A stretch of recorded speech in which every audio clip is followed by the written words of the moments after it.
Alright, there, how's it going? Once again out on the bike, playing truant from reality. Lovely day today, late summer's day. All this thing about fracking, my gut feeling is it's not good. My gut feeling is that if you pump loads of chemicals, poisonous chemicals into the earth, near the water tables, or even not near the water tables, just fill it all up with carcinogenic chemicals, and eventually it's going to leak into the into the aquifers, isn't it? Into the groundwater. Now when a politician tells you that it's safe, fracking is safe, what qualifications has he got to tell you that?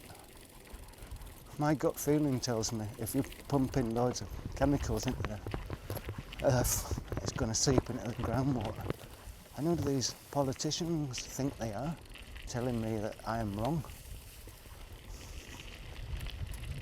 Perhaps if I had a feasibility study made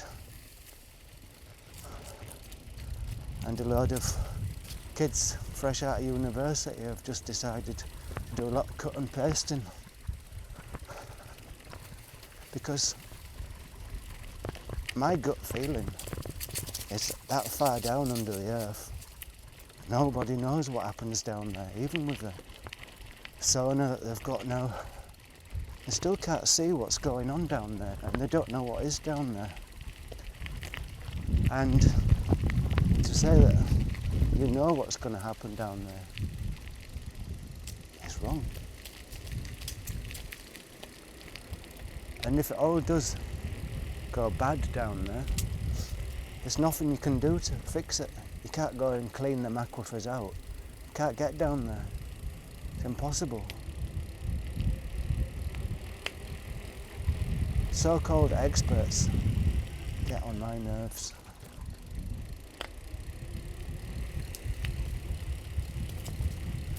Say the same thing about nuclear power. Can't happen. Everything will be alright, says the politician. Says a professional liar and tries to convince me that his lies are the truth. Yeah, why should I believe that politician when he says that nuclear power is safe? When he says there's no problem with nuclear waste, we'll find a solution to it. When I know myself that he's talking rubbish. Rubbish. He's lying. He might say I'm a tree-hugging, unrealistic greenie, which I probably am. But the question is, what do we do with all that nuclear waste? And it seems like these pro-fracking people, pro-nuclear people, capitalists, capitalist mindset, they only can be reached by money. That's fair enough. I'm talking money then. So far the Fukushima thing has cost $120 billion. That's just to contain it, to keep all those, fill up those tanks with millions of gallons of radioactive waste.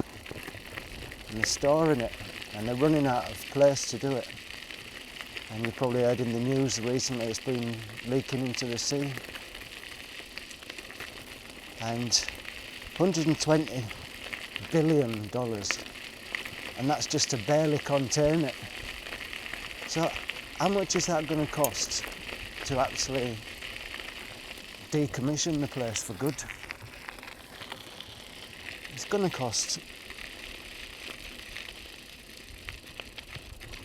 cost unlimited amounts of money. It's going to cost trillions and trillions. And we're talking about this talking figures, yeah.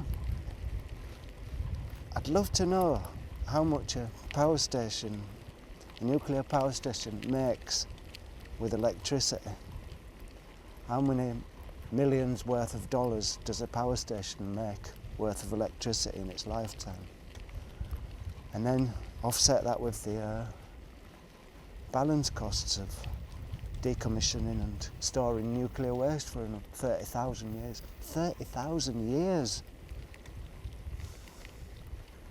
We've never made anything that lasts more than 4,000 years. Stonehenge maybe, and the pyramids, a simple pile of rocks. How are we supposed to make something that lasts 30,000 years? And what would be the cost of maintaining that over 30,000 years? So, I get these people telling me, yeah, use nuclear power. Okay, fair enough. It doesn't cost anything. Maybe it seems to be cheap now, but all the costs are not taken into account. And when all the costs are taken into account, it's absolutely insane.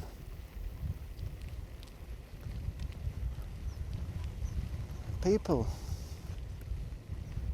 think you're a loony being a green if you say these things.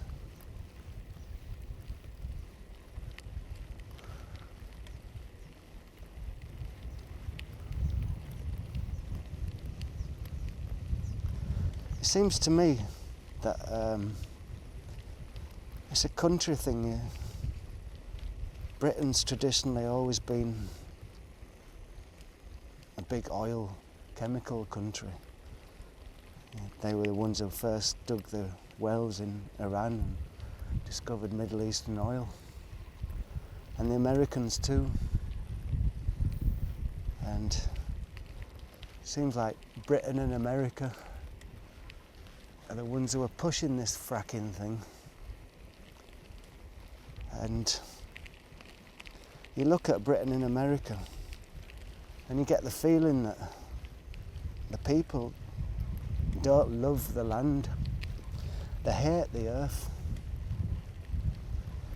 They've got a grudge against it somehow. You all go around Britain and have a look how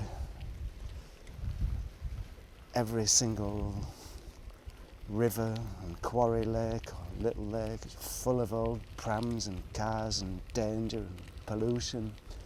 Go down the streets, even in an idyllic place, look in the hedges, it's all full of beer cans and plastic bags.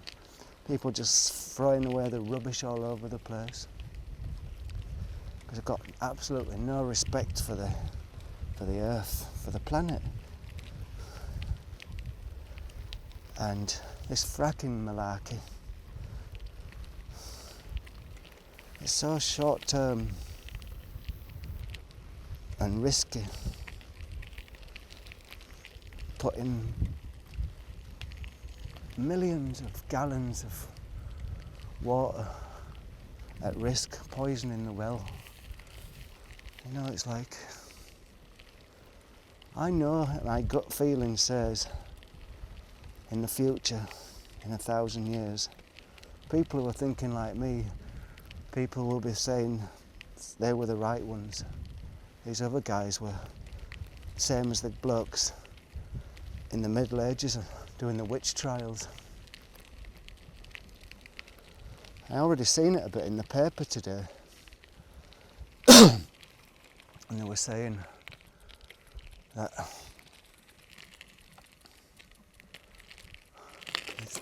Greens are becoming absolutely crazy now, and it's all about tax and CO2. And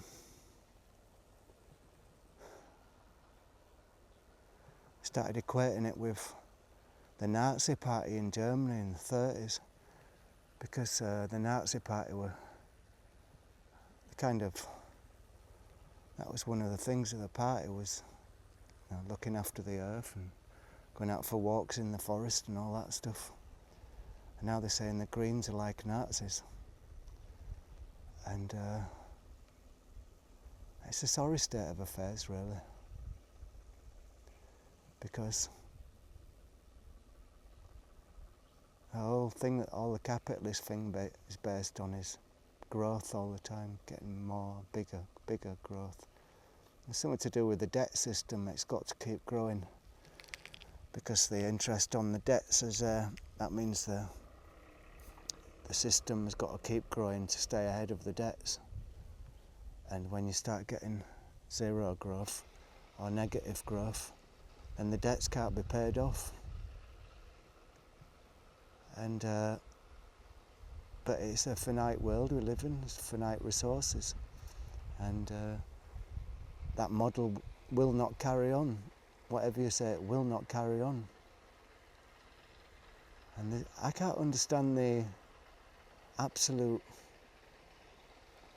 hate of windmills, solar energy, renewable energy. I can't understand the vitriol and hate against it, because when all the oil is used up, then that's going to be the only way to go. You could frack out a bit as well, but then you've got risk of poisoning the earth, and there's not that much gas under there. That'll be gone in another 30 years as well. What do you do afterwards then? No, there's no simple solutions at all. But just whipping up hate between people's not going to get anything done, is it? It's like a bit easier to sort it out a bit. Instead of having cars with... Remember in the 50s, and there was cars driving around, big Cadillacs, V8s, great big massive twin carburetors in there with petrol swishing down it like a toilet bowl. And that was normal then in the 50s. There's tons of oil about, it's cheap. Cheaper to keep the engine running, turn it off. But then times are gone. But you still get people driving around in 2-3 ton SUVs, all done out in leather inside. Stereo system. All the stuff that a car's got to have these days, all the extras. Why don't they just make cars simple again? You know, with maximum 1000 cc engine or something like that. Now you look around me, all this land here laying around, all these crops growing, and that couldn't all be grown without tractors and oil. And to me, oil's a great way of transporting energy, isn't it? Put it in a canister and carry it over and empty it into the tractor, and the tractor will plough the whole field in a couple of hours with a horse, and a plough would take a couple of days, and the harvest would take ages with loads of people sweating the guts out in the summer sun. And I think we should be keeping the oil for those future days when we need the oil to run the tractors, because you won't be able to run a tractor with a solar panel on the roof, no matter how good they get. You need a lot of energy to move that tide of earth with a plough. So we should be conserving our oil for the future, for farming, not for going on day trips in your SUV, driving 20 miles to the golf club. You might think I'm a right spoil sport and say, shut up you old miserable guts, Gary. Come out for a drive in the Jag and you'll feel how good it feels. I would enjoy it, of course I would. Feeling of power, raw power. And I guess it's the same if you're having an argument with someone and you'd like to, like in a film, you'd like to just pull out your big Magnum 44 like Dirty Harry and blow him away, blow the problem away. And that's what driving a big car is like. You just get in there, put your foot down and forget all your troubles. But at the same time, knowing deep down in your brain there's a kind of a guilt going all the time when you know this can't be right and you know it can't last.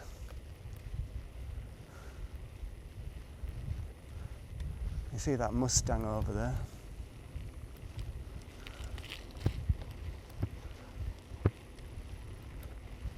Sure, I'd like to be driving there like in that Mustang.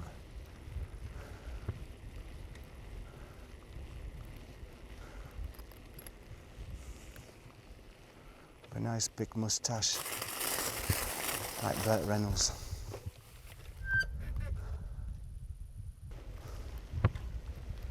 Think of all the times they've done the same thing in history. Did things that now we regard as barbaric. Went to America, the Europeans went to America and killed all the bison, gave all the Indians, all the indigenous people there, gave them all diseases, killed them all off, slaughtered them, killed all the animals. Farmed the land to death with cotton and then got big dust bowls and, you know, it was just a couple of people making money out of it. It's not changed at all since Roman times, really. That's our system, Roman times. But the cruelty on a civil level is a bit more reduced. We don't pull people's tongues out anymore with hot tongues or torture them. But we still put them in prison, and that barbaric, violent outlook that we have, people don't seem to realise that that barbaric outlook, that barbaric general way of being violent leads to violent and barbaric people.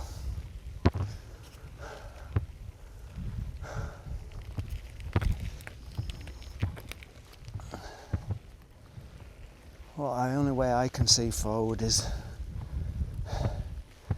some sort of a world government when all countries are,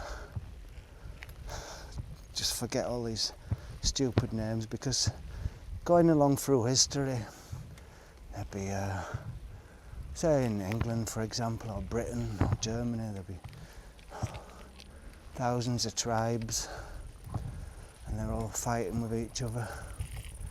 And then the tribes get bigger and join up, and then they have little princes, and it gets more and more organised till all the tribes in one country become one tribe, and then each country is like a tribe, and one tribe goes fighting against the other. And in Europe they're trying to move on from that by making it like a federal state, so that Italy's got no reason to fight against France. And if we could do that over the whole world,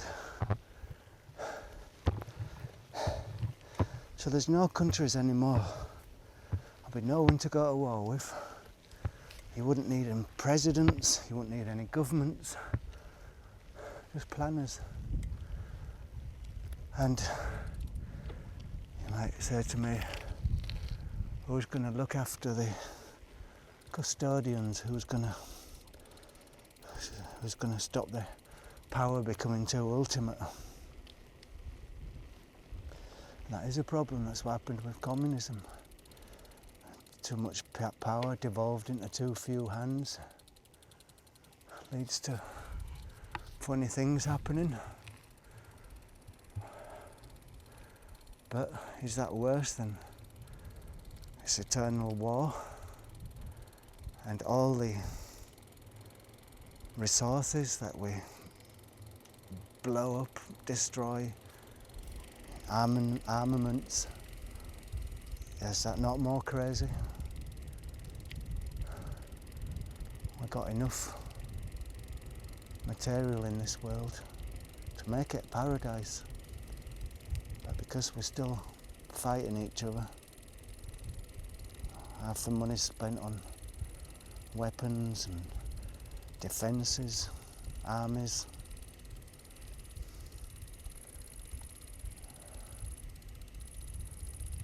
So I'd be for a world state.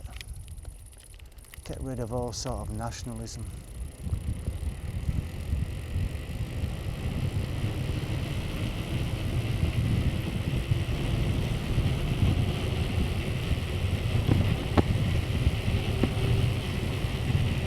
That's the only way we're going to evolve